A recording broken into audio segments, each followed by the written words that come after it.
This is going to be a tutorial for creating a 2D level layout as a paper-based level design. So for this tutorial, I'm using Fire Alpaca. This is a free art software program. You can get this online, but it really doesn't matter what program you use, or if you're drawing on paper, it's the same deal. So I will first create a new canvas for this, and I'll just set this to 1920 by 1080. And this is basically the space in which we're going to draw the level. So first off, what I'm going to do in Fire Alpaca, since this isn't graph paper, this is a virtual drawing program, I'm going to enable a grid. And for this, I'm going to adjust my grid settings, and 64 by 64 seems okay. I'm just gonna adjust my zoom so that I get a better view of that grid, and it's basically like graph paper now. So the first thing I'm gonna do to design my level is create a key. I need to know what symbols I'm using to represent the different things in the gameplay. So first, let's choose a color. I'm gonna say green, and I'm going to say the player is, let's change my brush size a little bit, make that smaller, and I'm just using my mouse here. It doesn't have to be pretty because this is a rough prototype. So I'm going to say the player is a green stick figure. And then I will, let's say this is a game, this is a platformer, where I'm collecting coins and fighting enemies, and then there's an NPC at the end of the level that I talk to, and that's like the end of the level. So I need coins in this prototype. So I'm going to say coins are a yellow circle. It's a little hard to see, so I'll just fill that in. And let's say enemies are a red triangle. I'll also fill that in. And maybe we have a couple of different types of enemies. So we have like a little enemy that's really weak and easy to fight. And then let's say we have a stronger enemy. Whoops, let's redraw that. That is a big red triangle. So we know when we're looking at this prototype, if it's a little triangle, it's a little enemy. If it's a big triangle, it's a big enemy. And then finally, we need our NPC who we can talk to. And that will be same size as the player, just a little stick figure. And we can talk to him. So this is very crude, and that's totally okay, because this is just a rough draft prototype. So I'm gonna make this like a box, and I'll call this player.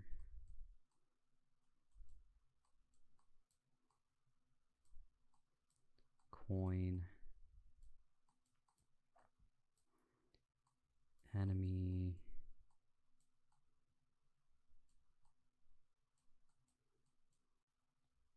Big enemy.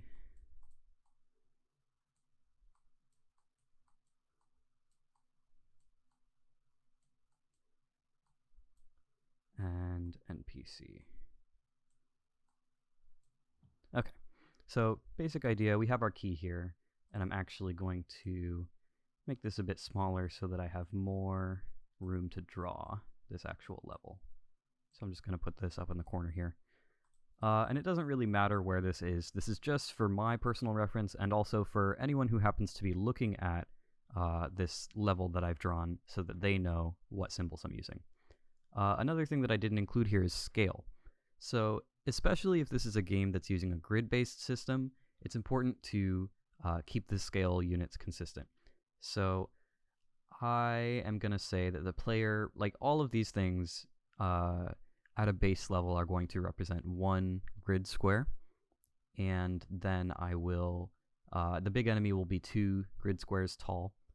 And I'm only going to work in units of 1 square for platforms, which means that I can't do a platform that is like 1.5 squares long.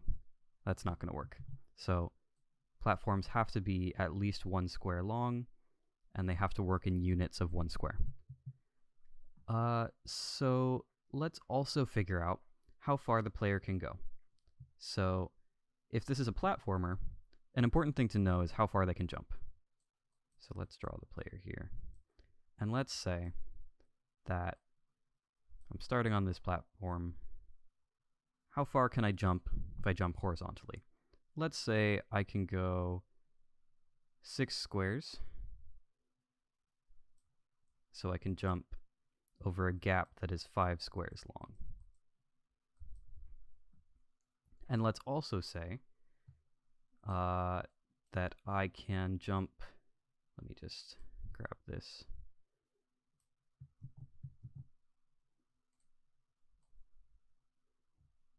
I can jump and put him down here.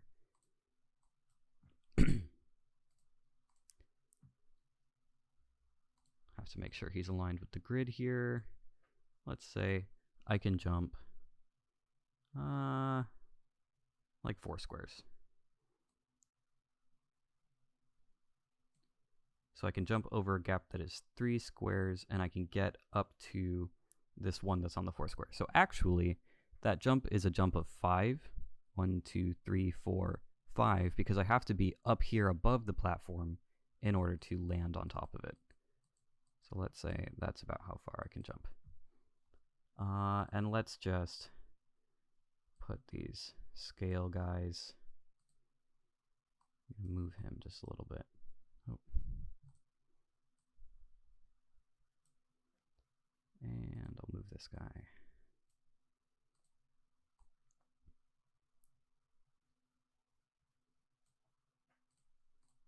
Okay. So this is my kind of reference area up in this corner, and I'm going to say that the actual level area that I'm going to draw is going to be starting here. This is very, very crude. You can see how, whoops, uneven my line was. And that's totally fine.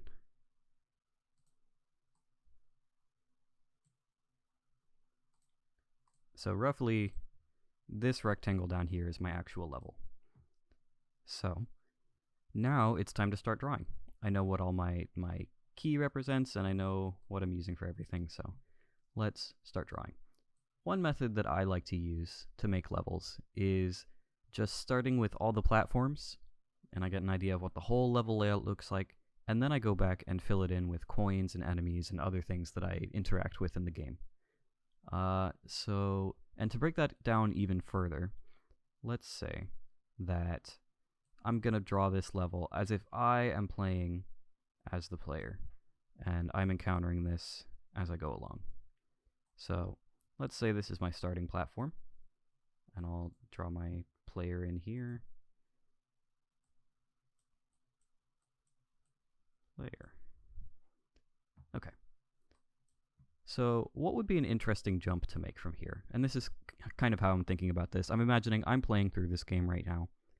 What would I want to do? So it might be cool to have some jumps across gaps here. So let's do an easy kind of jump to this little platform. And then let's do a harder jump that is not quite the full extent of how far I can go. But let's say it's hard because you only have one platform that you can jump to here. And let's also add some interest to this by saying over here, there is a platform that you can jump to up here. And we know we can get to this because this is the maximum jump height. So 1, 2, 3, 4, 5 squares, and we can get up there. And let's put another platform up here. So we can see this from the start of the level, but we can't actually get up there. So this might be kind of tricky for the player to jump over here, because we're going to have to make the maximum jump height from here and then back up here, but I think that'll be okay for now. And we can go back and revise all this later.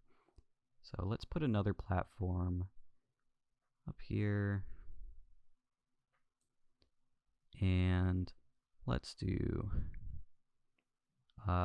maybe a big long platform over here. after your hard jump, there's like an easy jump. And let's do some more platforms over here.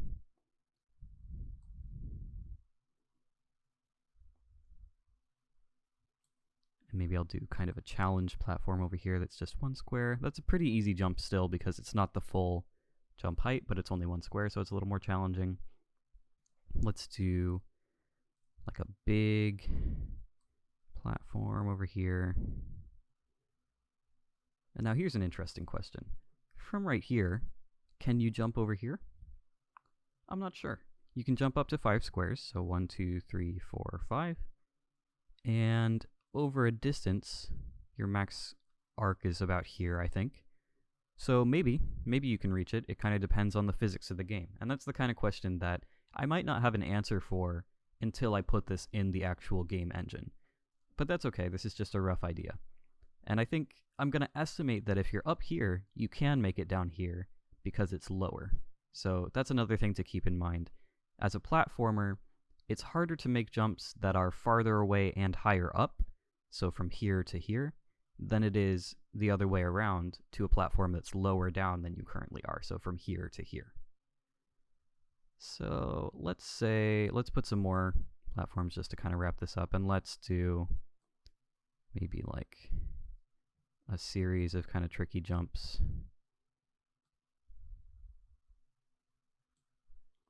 And let's put our NPC right over here at the top. So this is where the end of the level is. He's kind of smushed up at the ceiling there, but that's just because this is how I'm representing the level. So this level, let's now quickly imagine playing through this. So I come over here, I can jump across here, and then this is kind of a trickier jump, but I can jump across here, have to land on here. Or instead of doing that, I could go up here, and then hop over here, go back, hop over here if I can make that jump.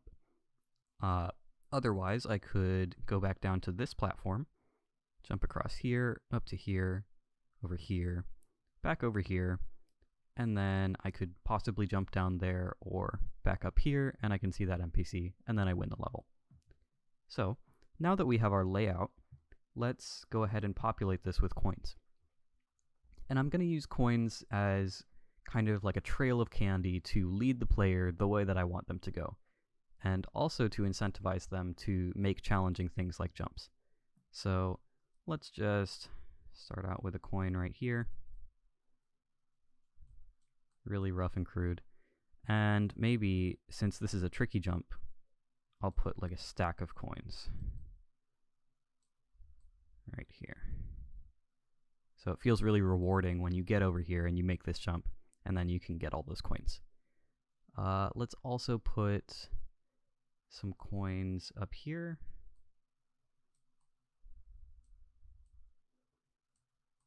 To incentivize you to go up here. You might think this jump is too hard to make, or you might not be thinking about going up here from here. But when you see those coins, you're like, oh, I can get up there. And let's put a coin over here.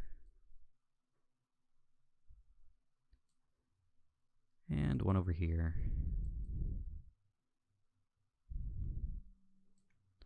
And I'll put one here and one here.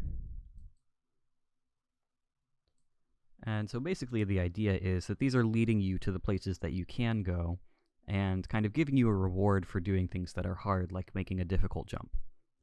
And so now I'm going to add in some tension, some things that are a little harder, which are the enemies.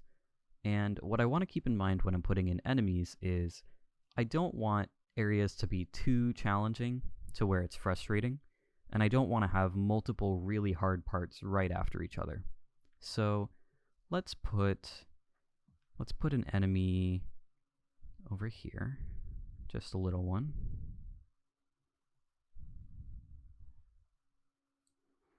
And let's make this platform up here a safe platform. So if you're fighting this enemy down here, and then you're like, I gotta get away, I'm almost dead or something, you can jump up here and you'll be safe.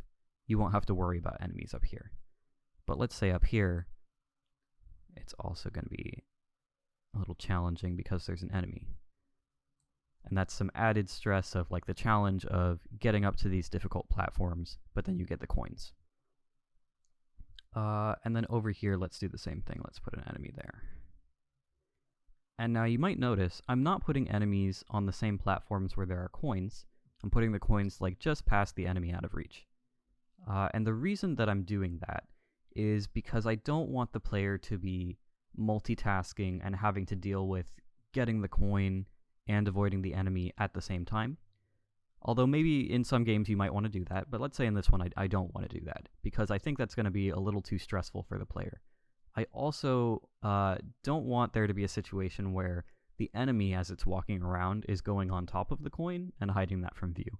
Especially in like a 2D game, that might be kind of weird if the enemy is going in front of the coin and then I can't see the coin anymore and I'm like, where did it go? You might notice that in like Mario games, often this will be the case where enemies don't go on the same point in the grid as coins. And so finally, I haven't put any big enemies here. Let's put a big enemy over here. So this is kind of a pretty tricky area. And now I'm thinking maybe it's not really worth it to go over here and fight these enemies, because there's nothing incentivizing me. There's no reward. The only reason that I would have to go over here is to get up to this platform and then this one and get over to the end. But I could probably just avoid this big enemy. So maybe let's make some changes here. So now I've pretty much got everything in my level. I have the player, the coins, the enemies, and the NPC. And now it's time to iterate and make some revisions here. So I was just talking about how this area doesn't feel like it's rewarding enough. Let's maybe make this a little trickier. So what I want is, it's hard to get away from these guys, but you have to in order to get up here. So let's put another couple of coins in here, make it a stronger reward, just like that hard jump from earlier. So you've got a stack of 3 coins here. And maybe let's also move this enemy over a little bit. Put him like here, and make some room for another platform. So maybe this will be like a stair almost, that you can jump up here, and then that's an easier jump to this place with the coins. So you could jump from here, but you could also jump from here. And that feels a little better to me. And these are the types of changes that you will make as you imagine yourself playing through this, and just get a better idea of like, what do I want this level to feel like? What are the areas that are going to be difficult? And another important thing that I didn't add yet is the enemy patrol paths. So I'm going to represent this with like a dotted line, like this. And basically this is just saying this enemy will walk back and forth across this platform. Now, in a game where you already have an idea of what the different kinds of enemies can behave like, you may not need this, but I like to represent it in case we have something like this enemy only is going to walk back and forth right there. So he's only going to go this far. So there's this spot in the middle where they're not patrolling and you're kind of safe. It's important to keep stuff like that in mind when you're building these levels, and just to make sure that you're communicating clearly, like, what do I want the enemies to behave like? What do I want the gameplay here to be like?